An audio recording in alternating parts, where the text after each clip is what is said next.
Hello, ladies and gentlemen, and welcome to ROG Pulse.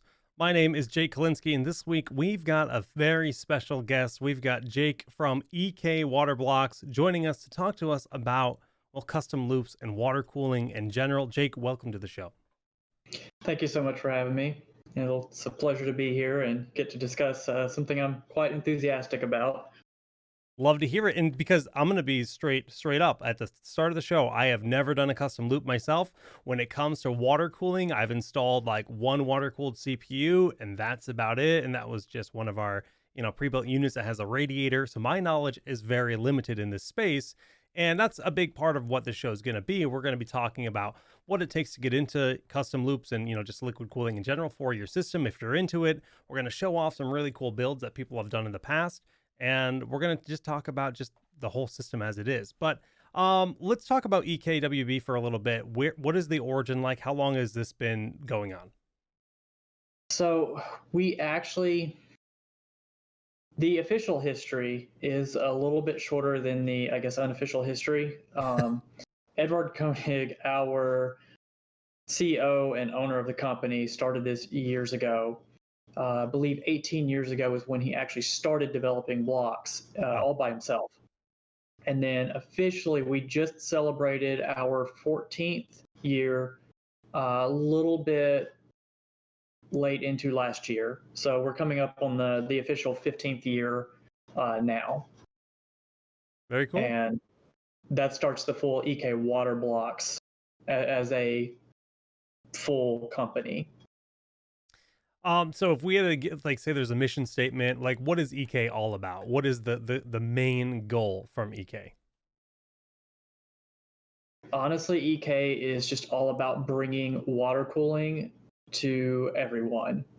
We want it to be, it's always started off and is generally always seen as the enthusiast, the hardcore, that niche type of market, but it's something we're all passionate about and something we want everyone to be able to enjoy.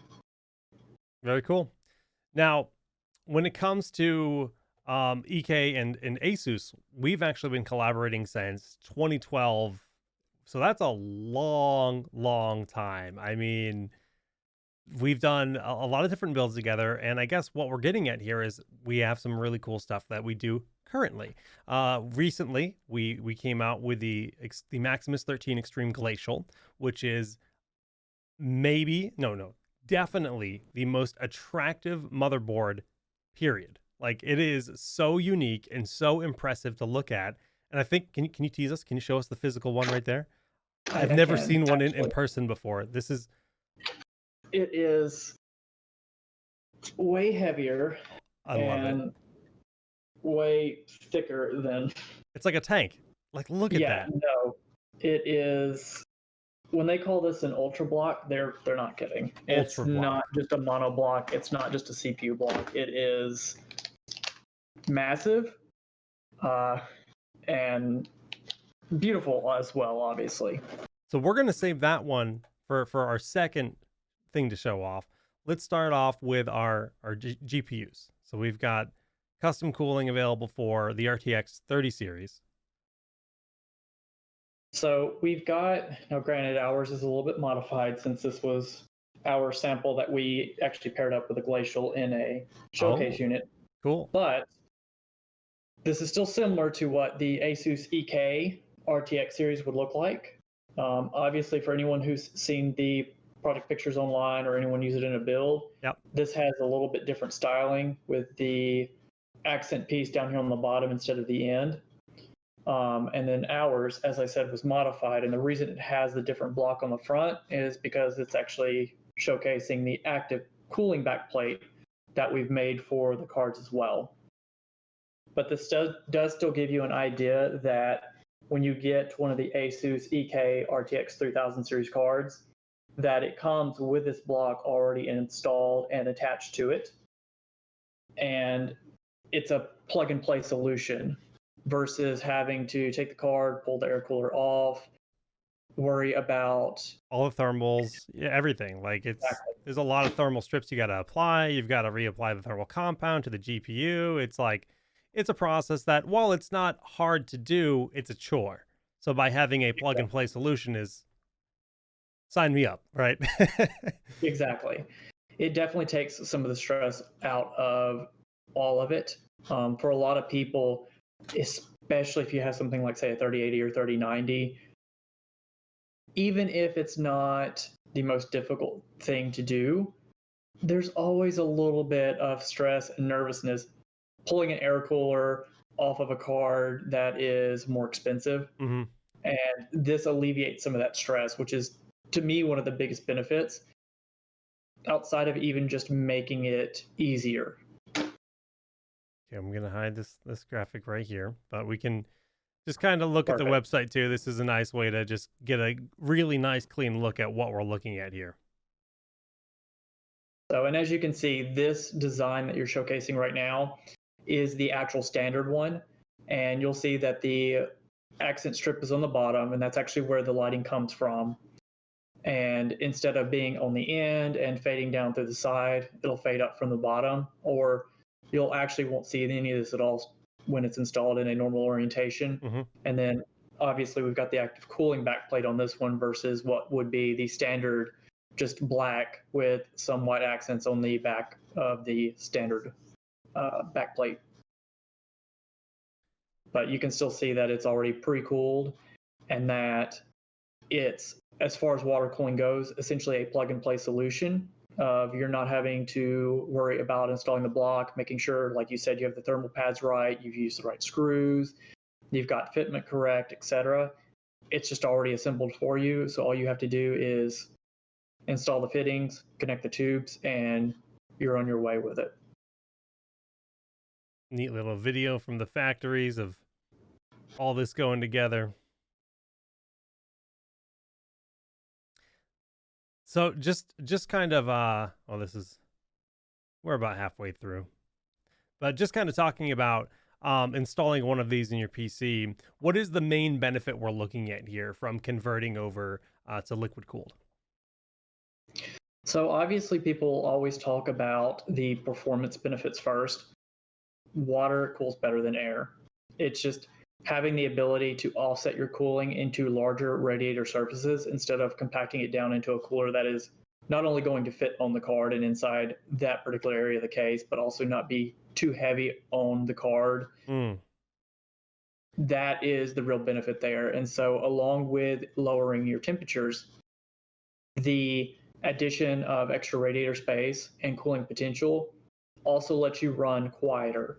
And those are the two main reasons I see people get into water cooling, is either they want the lower temps. That can also help with overclocking. And this has been more prevalent in the newer series for GPUs because of the way the overclock curves work and the clock speed curves work now. Before, it was kind of, you hit a maximum level and you could just kind of hold it there. But the clock speeds over time are a little bit more on an actual swooping curve. And so, right, say every 5C you drop, that can be another, say, 50 megahertz sustained clock speeds over time. That's changed a little bit and been one benefit that the water cooling has helped with even more lately. And then again, the noise being the other aspect of it. Some people just want their machine to be quiet, but not have to sacrifice, say, fan speeds on a standard air cooler and have the temps rise in order to do so. For me personally, I actually got into it for the aesthetics. For just how cool it looks, yeah. I think that would be the main drive for me, but also the decibel value, like just lowering that dB on your machine. I hate nothing more than a loud PC, right? If my mic is picking up the noise from my PC, deal breaker. Agreed 100%. That was the second reason I actually got into it, is with the standard air coolers at the time. You can put headphones on all day long, but it's still obnoxious. And like you said, especially if you have a mic or anything else going on and trying to talk to someone, especially in game, having something that sounds like a hurricane in the background is not pleasant. It really is not. Cool. Okay, so we can just look at the little things here. We can see what the flow looks like, the cool water rolling in. I'm not used to saying cold water. I'm used to saying cold air, but I actually did it correctly. And it's just fascinating to me at how this works as well as it does and it's becoming more and more accessible because, frankly, I remember my first time hearing about water cooling years and years and years ago. I was like, that sounds terrifying. Like my very first impression was just fear, because I mean, water and electronics don't go together that well, but apparently they do. No, that was my very first reaction too. And honestly, it's been a bit of a funny journey for me because I got into this thanks to some friends that were enthusiasts. Oh, cool. And my first build started off as EK. And I just happened to be a fan of it. I was like, oh, this is cool. It looks cool. It's quieter. It's running better. And I stuck with it. And now here I am. But that was my first reaction. And it reminds me a lot of the first time you build a PC as well. I'll never forget the very first time I installed the Intel chip and the noise it made when I clamped it down onto all those little pegs, and it just made this terrible grating noise. And I was like, okay, this is clearly a noise that I broke something. Booted up just fine. Everything was normal. Nothing wrong with it. But just the fear of that first time doing it. Yeah. And what could go wrong? What have I done wrong? I'm sure I messed something up. It reminded me of the first time that I was actually just building a system altogether. And then after I got through it, I was like, oh, everything works fine. That was way easier than I thought it would be. It's actually not that big of a deal. I'm going to ask you some tips in a little bit because, like I said, I've never done this, but let's, I mean, any other things we really want to point out about these RTX 30 water blocks? They're pretty standard Yeah. and straightforward. They're based off of our classic series, so there's not a whole lot of fluff to them. They're just meant to work well. So there's not a whole lot else to point out other than Okay. That they're, as we've already talked about, pre-installed. There's nothing that you really need to do for it other than just install it as you would a normal card, and then run your fittings and tubing for it. And of course has Aura Sync. I guess we saw it on the screen, but we can plug that out or get that plug in there. That's true. But okay, so the star of the show, it's got to be the Maximus XIII Glacial. This is Absolutely. I mean, again, I remember the first time I ever saw like a render of this motherboard. I said, I need that in my life. And you're privileged enough to have one in your life right now with a sample in your hands. It's not yours, but you can still feel its glory and show it off to us. Just tell me about the heft of it. Hold it up to the screen for us because it looks like a monster. If I remember correctly, and this is, unfortunately, I didn't get a chance to actually weigh it again, but if I remember correctly, I want to say it is 15 pounds, I think is what I was told. Which I'm sure that anyone who's actually dealt with a motherboard knows that that's a bit ridiculous for a motherboard. Yeah. This whole chunk right here is the block, and then it obviously it comes down here as well. So you have this thick nickel-plated copper plate that just covers everything, and then obviously, as is true for all ASUS boards these days, especially the ROG series, the aesthetic accent covers, the IO shield, even the rear retention plate, everything is beefed up for both aesthetics and just to give it that quality feel and heft. Now, this motherboard is unique in the sense that it requires a custom loop to function, correct? Correct. So unlike the ASUS Poseidon series cards where it was a hybrid design and had both the fans and the actual block and cold plate to it, this is purely for water cooling, and that's the only way that it can be run, which actually kind of makes it a great pairing for the ASUS EK card. Right, because the whole ecosystem just works together perfectly. Again, the Maximus XIII Extreme Glacial is, I mean, you can see obviously the one that you have there isn't plugged in and powered on, but there's beautiful RGB all over this that you can utilize. Of course, you can disable that if you're not about the RGB aesthetic, but I think with this specific look, it looks so cool. And I can just only imagine what it would look like with a full custom loop built into that. That's something that I will actually point out is that you can see it a little bit on there, but it may be more difficult to see the channels. Since your channels flow right here and right here, that is where the lighting is centered. You do have it on the edge as well, but because the lighting is centered on those channels, even if you are not one of the types to go crazy for the, say, rainbow rave type look, you can still use just a basic lighting to help give the coolant a glow in those areas. That is so So cool, though. it's nice to have That is it so cool. and be able to kind of alter and tweak the aesthetics however you want to. Absolutely. Oh my God. I'm just dreaming of the build I could do with this. But yeah, no, I am too. it's got such a unique aesthetic that it's really, I mean, people in chat are agreeing. It just looks amazing. There's nothing quite like this motherboard. And again, this is a hyper enthusiast board because we were talking about water cooling isn't necessarily only for enthusiasts, and we're pushing more and more to it becoming more accessible. But when this is definitely the cream of the crop. Like, this is the enthusiast level. This is going all in, going deep. But I have to ask you, like, if I was to do my very first liquid cooled build, would this be harder or easier? This is, I would say, from an actual standpoint of usability, probably easier because you're not having to worry so much about fitment of everything. Oh, that's true. The opposite side is that if you have not dealt with, say, mono blocks or even standard CPU blocks before, this may feel more daunting. So even though it would actually be easier to do, you might have a little bit more stress dealing with it. I see. Just from the fact of having to deal with such a large piece and wondering if you've gotten everything right on it. But it's actually kind of plug and play. Like, it's comparatively, it's in a shroud in theory and in functionality. So installing it's a lot easier than, say, trying to make sure you torque down a standard CPU block properly. Right.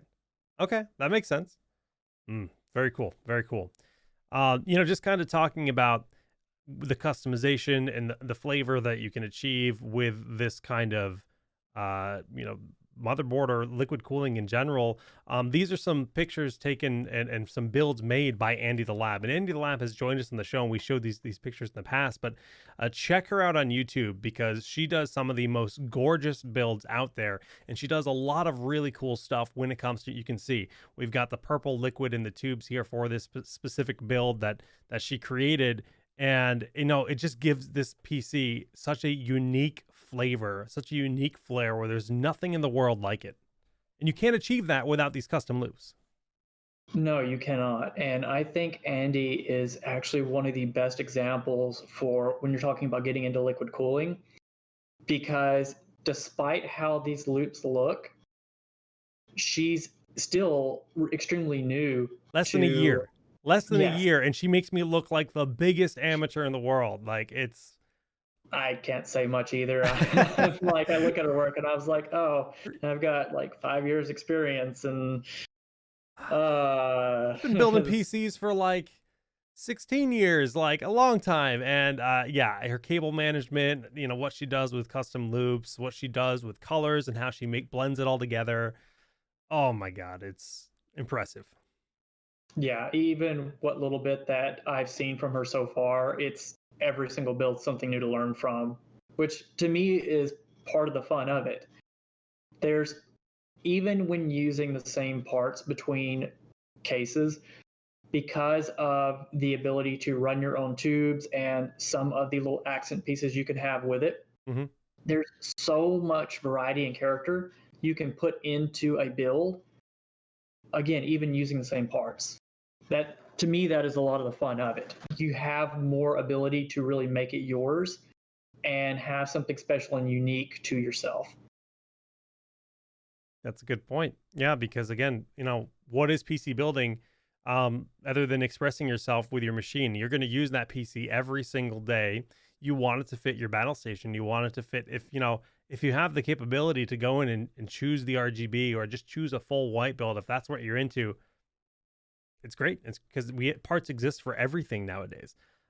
This is another build that Andy did where this has the full-on ROG aesthetic. It's really cool. Just it's full-on black tubing going through. It is also water cooled, and it's, you know, obviously not completely water cooled because it has a lot of fans, but you can see the GPU there has the water cooling going into that, and it's really cool. Yeah, and again, she has a lot of work that showcases the variety of what you can do. Yep. The GPU is also in an AIO, and that still, like, all that falls under water cooling. Yeah. And it may not be the same as the custom, Right. but Baby you can steps. still get If like, exactly. this is kind of how I took my first step, right? Because I just got the single, you know, plug and play liquid cooled CPU, and you know, once I installed it, I was like, oh, okay, now I can kind of get a taste of it, and that's why I'm very interested in custom loops at this point, because there's just so much more you can do and so much more flavor, and especially once we start talking about bringing the decibel down, that's really appealing to me. Like I said, bringing down the noise level. So if I was to want to get involved in doing this, where would you suggest I start? What is like the entry point of learning how to buy the parts and just get started? So I'm going to shamelessly plug EKE Of here. We do have course. a configurator, and we have blogs, and we're actually starting to work on some video guides as well Oh, cool. for upcoming products. We're trying to not just offer parts that are more general consumer friendly and general user friendly, but also make sure that we are setting everyone up for success. And while we have paper guides and the digital guides already, sometimes it's a lot easier if you have a video to follow along with. It depends on the user, So, because I'm a user that will watch a YouTube video way before I'll ever read a like a document. If you send me instructions, I'm not going to read that. I'm going to look up a video. It's just how I am. exactly. So we're trying to cater towards that and make sure that it's accessible for everyone. Because again, just that fear of getting started is the biggest hindrance for most people. It's not actually the water cooling itself. That's far easier than most people give it credit for. But like you said, there's the fear of, if I do something wrong, I'm spilling water coolant on the system. That's terrifying to people. Okay, So well, we're on that trying to. note, let me ask, if I build my first custom loop, I am terrified of that liquid getting in my system. Is there a way to test it without actually using liquid? Yes. So we offer an air tester. And the benefits of that is, one, obviously no water in the system. You're testing with air. But additionally, because the air can be, one, set to a static pressure so that you can set it to a pressure that is higher than what the water itself would be in the loop. Hmm. And then also because the molecules for air are smaller than water, if it doesn't leak air and it's airtight, it won't leak water either. So, and it's an air pump with a gauge on it. Yeah, You hook it up to cool. the system, it reads out, you let it sit for 15, 30 minutes, and if it doesn't move, no leaks. Very cool. Kind of looping back into building your own first custom loop. I was just kind of perusing the website that you guys have, and there's this custom CPU loop configuration guide. Is this like where I would be kind of choosing the different parts? Is this the tool, or is there something else? Exactly. So this is where you kind of get started with all of this. And we have one that will let you select your motherboard, your CPU, will select your GPUs in your case, and it will give you some options based on, are you just kind of going for silence? Do you want to have Oh, overclocking? Are you wow. trying to get the best of both? And that will give you a very good starting point to work with. And then for people who have more experience, they may say, okay, I want something a little bit different than what this gave me, but that will at least get you started on everything that you need to have a good functioning loop. And then that, coupled with the guides that we have already, and definitely some good videos and tutorials out there and resources from some YouTubers and influencers, there's a lot of material you can go through to make sure you understand what you're getting Hmm. and that you are not missing certain key components. And then obviously also we have an excellent support team, both on social and for our actual Oh, real cool. support team that you can send tickets to. So if anyone ever needs help, we're always happy to help with that and make sure that everyone's set up for success. That's awesome. Yeah, because again, for me, the biggest barrier has always been I don't even know where to start when it comes to picking the parts, right? Because as many PCs as I've built in my life, I could figure it out, I'm sure, but it's just like, do I want to figure it out? Like, do I want to take the Exactly. time to do that? And do I want to have to learn how to do this? And well, now I am getting to that point where, especially when I look at some of these builds people are doing, I'm like, okay, all right. Well, I need to show them up. I need to fight Andy the lab and make a build as cool as hers. And I will add too that for users who are still not quite comfortable using the configurator where it's going to list out individual parts you need to purchase to complete whatever loop and design it's given you, kits are a thing. Hmm. And that's where a lot of people start. There's no shame and nothing wrong That with makes just sense. starting with a kit Yeah. that has your CPU block, it's going to have your pump and reservoir combo, the tubings and fittings you need, the radiator and fans. It's all self contained in one kit. Now, it's generally geared towards just the CPU. So if you want to add a GPU, you'll have to select the block you need, a couple extra fittings, and then you're good to go still.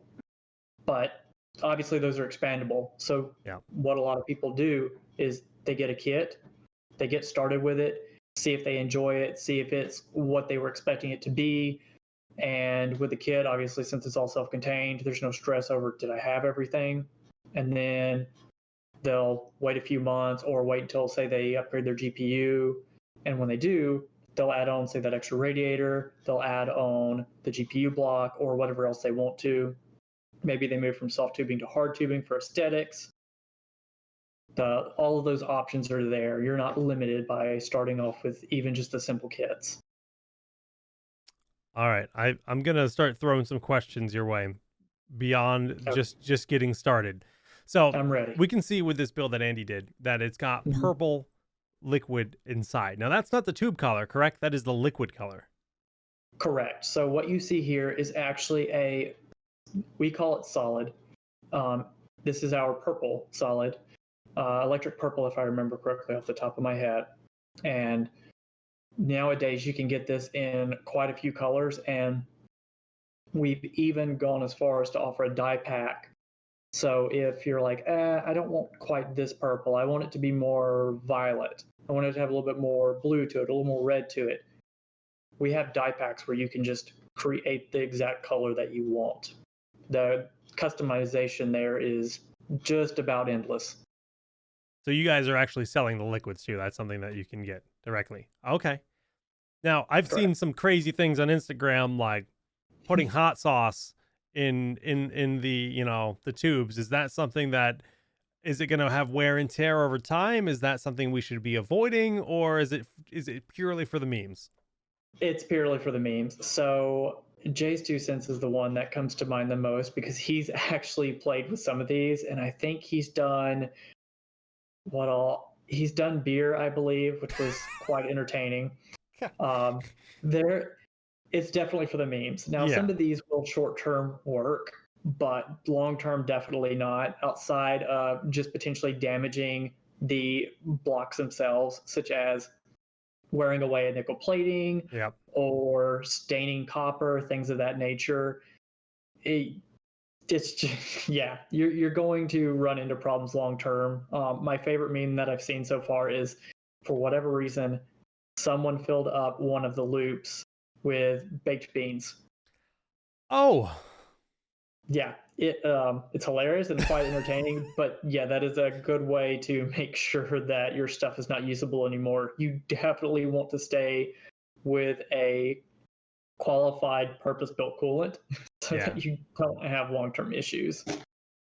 That makes a lot of sense. It's amusing, but I was sincerely curious. I was like, I would imagine that like, a hot sauce would corrode something even long term. Maybe the acidic value could chew away at the plastic. Who knows? Like the vinegar or whatever's in that hot sauce. Mhm.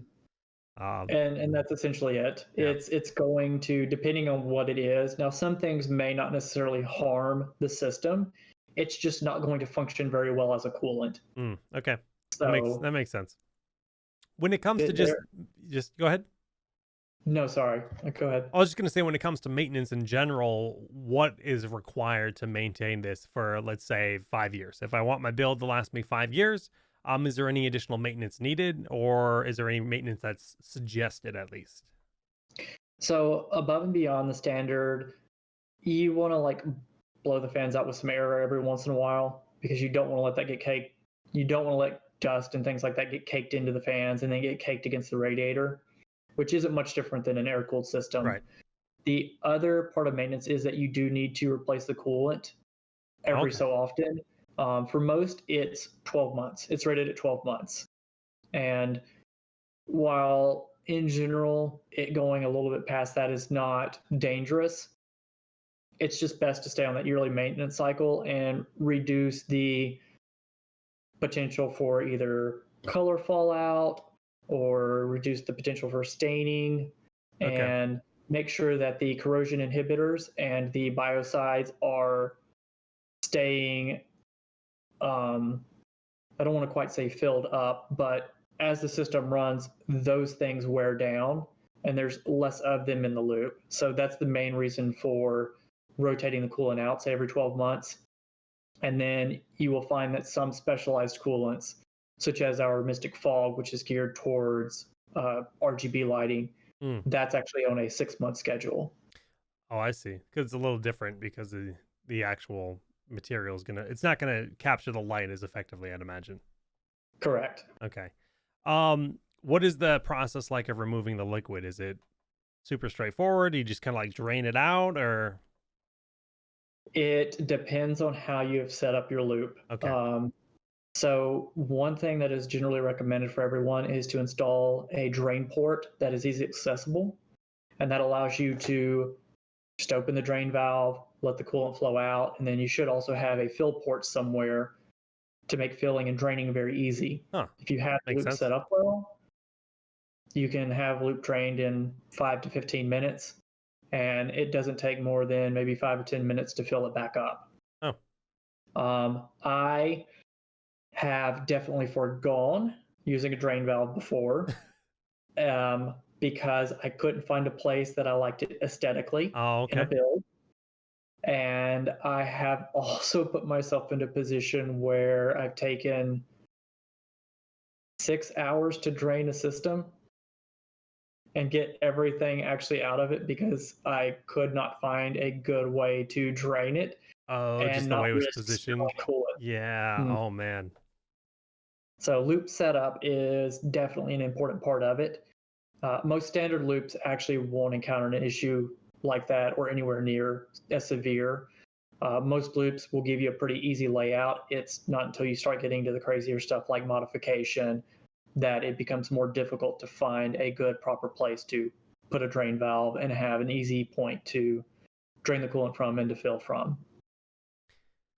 It's funny because one of the questions I was going to what I was going to ask you next was just what common mistakes do new users make? And it sounds like that's one of the big ones that a new user would make, not having to fill in drain valves. It is. So, again, the drain valves aren't always mandatory, especially with some of the distros that we have. Hmm. The O11 comes to mind. There is a drain valve, a port, I should say, on the bottom of it in the front. And instead of having a dedicated drain valve that has to screw in somewhere with a cap and everything on it, that particular port allows you to set the system on its back on the rear IO so the port's facing straight up.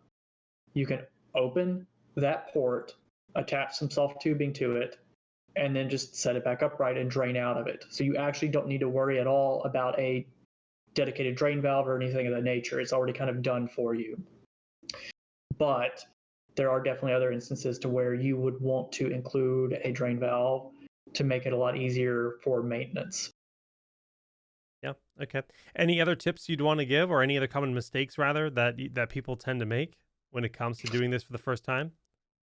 The biggest two things that I see are definitely one, make sure that you're using something like our configurator, a compatibility chart, and verifying that you're getting the correct blocks that you need. I've seen people before get in a rush, not double check what they're getting, and end up with a wrong item. Mm. And while often you can return those, that's still extra downtime you're waiting. If you potentially miss a window and something sells out, then you're waiting even longer. It's just a frustrating experience if you don't order exactly what you need to start with. Again, referencing back to why kits are very popular, because you don't have to worry about any of that. Mm-hmm. And then the other issue is generally just people not taking proper time to go through their system, and don't get in a rush when you're water cooling. While it is very easy to do, far easier than most people expect getting into it, you want to make sure that you have taken the time to really pay attention to everything, and that you haven't left a tube cut too short, or something that I actually did on, I think it was my third water cooling system. I had the GPU vertically mounted, and I had left the plug on the rear side slightly loose. And I did not notice that I had a leak coming out of that port until 2 weeks later, when I finally Oh noticed that it was no. dripping down from the bottom edge of the card. Fortunately, nothing bad happened. I didn't kill anything. It didn't actually get on the PCB itself. But Yeah, that is lucky. that exactly. And granted, again, if I'd had the leak tester, that would have spotted it.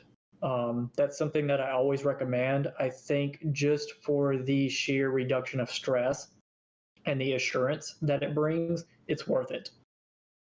So, like, even if you just do one build, not that it doesn't continue to work and you can't reuse it every single time you do maintenance, that you update something, change, move to a new case, etc.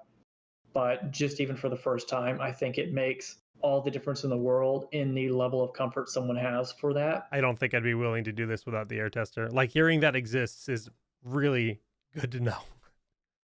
Even with the experience that I have, I always use mine Yeah. as a safety precaution, Yeah. primarily because I've had issues before where I was like, oh, this is great. I know what I'm doing. Oh, I knocked this out in record time.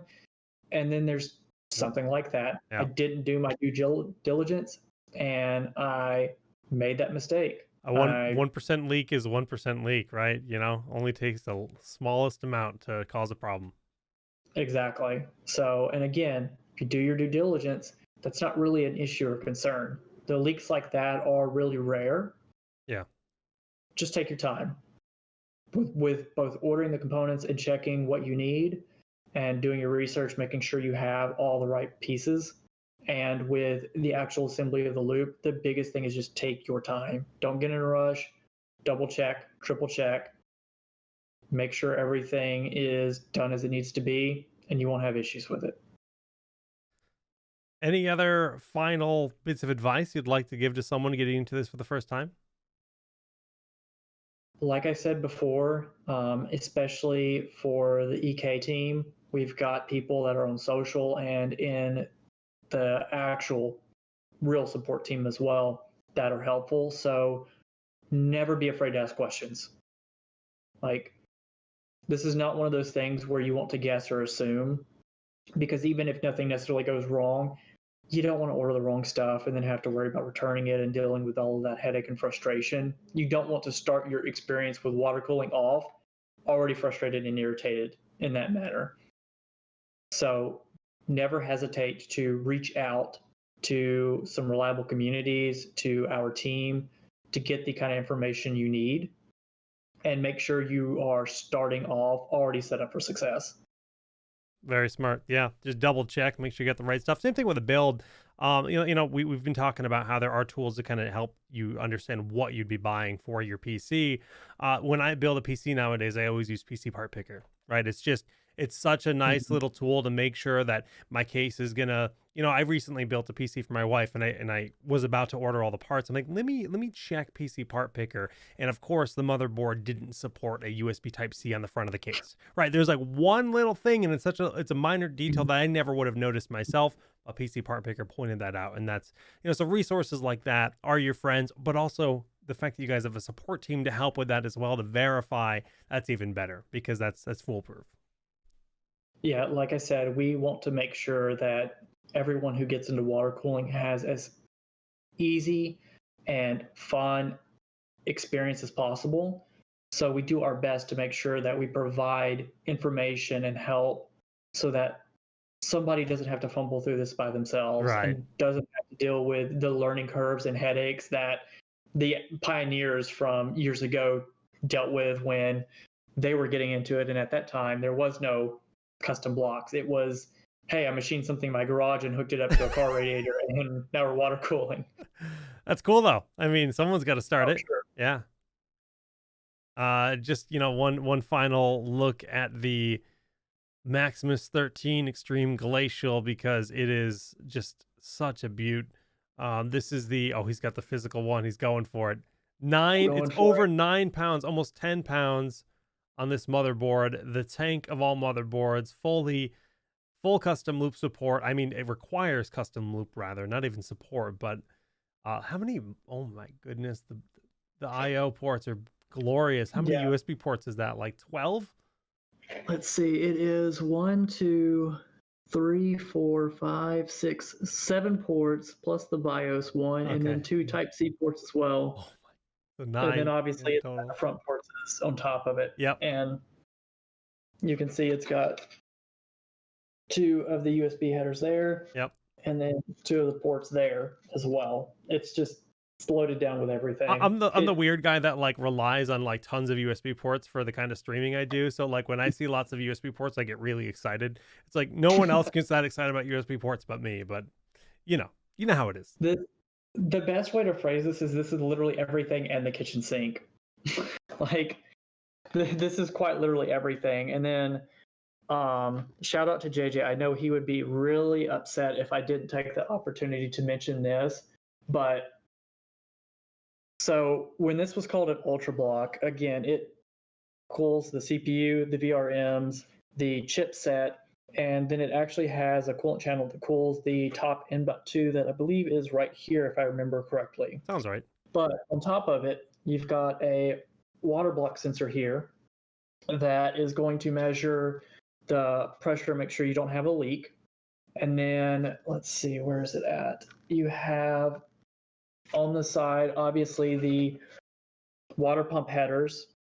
And then you have, I believe, if I remember the term correctly, I'm going to butcher this, not the node, I think it's been updated since then to a new term. It's the new header that works with the upcoming fans you guys are working on. He's going to be so upset with me that I don't remember the name of this one. I feel like I should know this as well, but right now. Yeah, that's fine. But very cool. But yeah, it's loaded down with all the features on top of having the standard USB ports and extra LAN port, and then all the water cooling features. It is dedicated to water cooling. It is, and you can't not get that effect and that aesthetic with any fan cooled build. Like that is like locked down, solid, just beautiful. And I really like, so chat's asking if there's going to be a build made with that motherboard, and the answer is no. That is we call those demo units. Its purpose is to be shown off, on like a show floor. It would be shown at a convention kind of deal. That is a demo unit that will get passed around, and I'm sure Jake would love to use it in a build. I absolutely would. Like, I'm planning to get one of my own as well, once they actually launch. So after I saw the teasers for it, and then saw the pictures that HQ sent me when they had it, and now seeing it in person, I've got to have one. I've got to have one. No matter what, I'm gonna have to get myself one of these. Yeah. Well, we don't know when they're going to drop yet. We don't have anything to share on that information, guys. But this year, unfortunately, as far as I understand, it's this year. So at least we have that to look forward to. But that's obviously a very, very large window. But yeah, it's going to be really cool. I mean, all those new boards from the series look really nice. Yeah, to me, that's one of the best things too, is that we've talked about this board a lot, but we should take a moment to talk about some of the other options. Sure. Formula has been around a while, and while it's not in this generation, there are going to be some similar styles, not quite the same aesthetic, but some similar styles with the Maximus Hero getting a monoblock, and then even just having a nice CPU block on, say, the Strix boards. Mm-hmm. It's not like the Strix boards aren't also gorgeous. Yeah. So even if you're like, okay, I don't want to get this crazy with things, you can have a really nice water cooling system with the Strix series or Tough series, for example. I guess just like a little side question, do you have a preferred case when it comes to these kind of builds? I do, and I'm going to throw Inwin under the bus a little bit on this one. Uh-oh. I am a huge fan of their signature cases. They are over the top, and they're gorgeous, and they're generally not the most easy to build in. So it's one of those things where my favorite preference on cases is not something I ever recommend to anyone else. That's It's cool usually though. a bit of a headache to deal with, Huh. but they're a lot of fun. Now, granted, that's with their signature stuff. If you go with something more standard, like the 900 series from them, the 925 especially is very, very easy to build in, and there's a lot of space and room available. And then obviously the 011 is just kind of the king of the crop right now on water cooling. It is insanely easy to build in and has ample room for radiators and fans. While some people will call it overplayed, it is kind of the king of the ring right now for a reason. It's very hard to fault it, and it comes in at an excellent price point. So it is still my go-to recommendation for getting into water cooling, as long as you like the aesthetic. If you're not bothered that a lot of other people are using it and you like the aesthetic of it, it and the newly launched 011 Mini are very hard to go wrong with to get into water cooling. It's so And then funny if that you you want, like acknowledge that a lot of people are going to be like, well, everybody else is doing that, so I can't do that. But that was my first thought. It's like, well, if this is the most popular case, then I'm not allowed to have it. I need to be unique. and that's part of why I like the N1 signature stuff. Every single one of them has its own unique styling, Yeah. and they're all kind of over the top. So it's hard to not have something unique with them. But again, the 011 is popular for a reason. It didn't just happen accidentally. It's well designed for water cooling, and even air cooling is still an AIO build, still show off very well in it. It's a showcase type setup that also doesn't break the bank to get into. Love it. Love it. Well, I mean, we've shown off some really cool stuff here today. Obviously, the new Maximus XIII Extreme Glacial is going to be the king of the ring, to take the words from you. You said that for the case. I'm going to say this for the motherboard, because it is just, there's nothing quite like it. And of course, we've got the EKWB liquid cooling available for the RTX 30 series. And those are nice and plug and play, like you said, just because it's way easier to just get a GPU where it's already done for you, already ready to rock and roll. You don't have to sit there and peel off or do every little strip for the thermals. And Exactly. just that sounds like a headache. And it's probably not too bad, but it's all that extra time you could focus on the rest of your build, because start to finish, it sounds like it could take a decent amount of time, as short as 10 to 15 minutes to put the liquid actually in the tubes. But when it comes to actually bending and molding and getting the tubes all into place, is that got a big bit of a learning curve there, or is it fairly straightforward? It definitely does. The closest thing I can relate it to is riding a bike. You Yeah. fall down a few times. It takes you a little bit to get the hang of it, but once you get the feel for it, and I say feel because it really is a feel to it. Okay. It's not unfortunately as easy as saying, okay, I've heated the tube for X amount of time. I know this is exactly what it needs to be. There is a feel to it, and it takes some time to develop that. That makes sense. But once you've gotten accustomed to it, it's very easy to continue to just repeat what you need to do and be able to go through a system and run the hard tubing. And then I'll actually throw a shout out to one of my favorite things. We have a matte black tubing called ZMT, and it stands for zero maintenance tubing. Oh.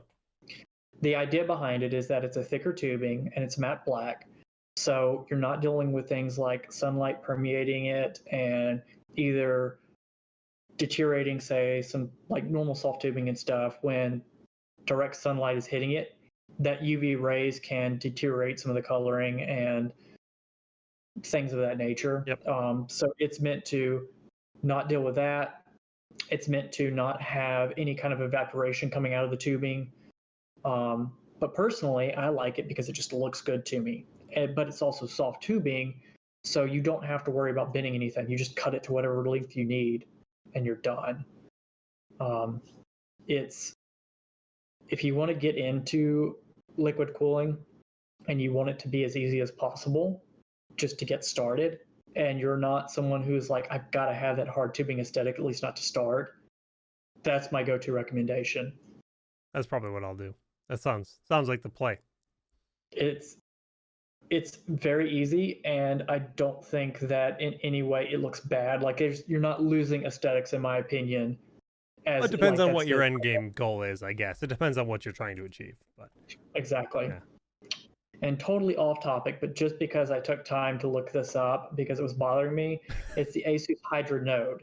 That is the other feature that the board has, and it links to the fans and control of them. Nice. Oh, that's great. No, you want everything to be as connected and talking to each other as much as possible, because then you're going to get the optimal performance. So it's nice to have a central hub that's going to do everything for you. Exactly. And that's part of what you guys have brought to this board is it does everything. It really just does everything. So no matter what it is you want as a feature, it has it. That's awesome. I'm out of questions. I've learned a ton tonight. We got to look at some cool stuff. We got to learn a lot about these upcoming products and, some of these existing products, and of course the history of EK and ASUS working in the past. Any final thoughts that you have, or any final words of wisdom you want to unveil? No, I know that most people would think there's a lot more to talk about, but when I say that liquid cooling really is easier than a lot of people give it credit for, I'm being genuine and serious on that. Other than making sure, again, to just do your research, don't rush or jump the gun and end up with either the wrong parts or something that's slightly incompatible or won't fit just because, say, it won't fit in the case. Even though it all fits together cooling wise, you want to make sure it fits in your case. You didn't get a radiator that's slightly too large, that you didn't overshoot on the reservoir size, things of that nature. Just take your time, do your research, reach out to the resources that are available, make sure that you are set up for success when you get started so that your first experience with water cooling doesn't start off on the wrong foot and isn't irritating from the get-go. With everything set in place and proper research done, it's a lot more plug and play than people give it credit for. It's a lot easier and straightforward, and it doesn't even take as much time as long as all of those things are done in advance and you do your due diligence. We definitely have some users in the chat that are big fans of, the whole process, the custom loop. So that's awesome. So yeah, send us some photos of the pictures of your builds, guys, because that's something that I think is really interesting, because you can achieve a totally different and more unique aesthetic with custom loops, and we'd love to see what kind of stuff you guys have created. So be sure to, send us some links on social media. You can send them to us via Twitter.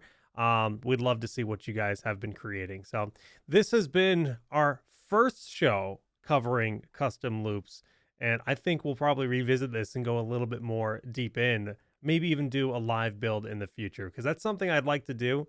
We just gotta, get the pieces put together and figure that out. So I think that'll happen in the future, guys. Thank you all for tuning in. Jake, any final shout outs you'd like to give? No, just I guess a shout out to ASUS and the ROG team for having me on here and for inviting the EK to discuss not only the products but liquid cooling in general. and having a chance to kind of chat and give some information to the community. Hopefully, this has inspired some people to take another look at it, not be so worried about potentially getting involved in the water cooling community, and to have helped at least someone tonight learn that there are plenty of resources available so that they're not doing this on their own. Well, I can confirm you helped me.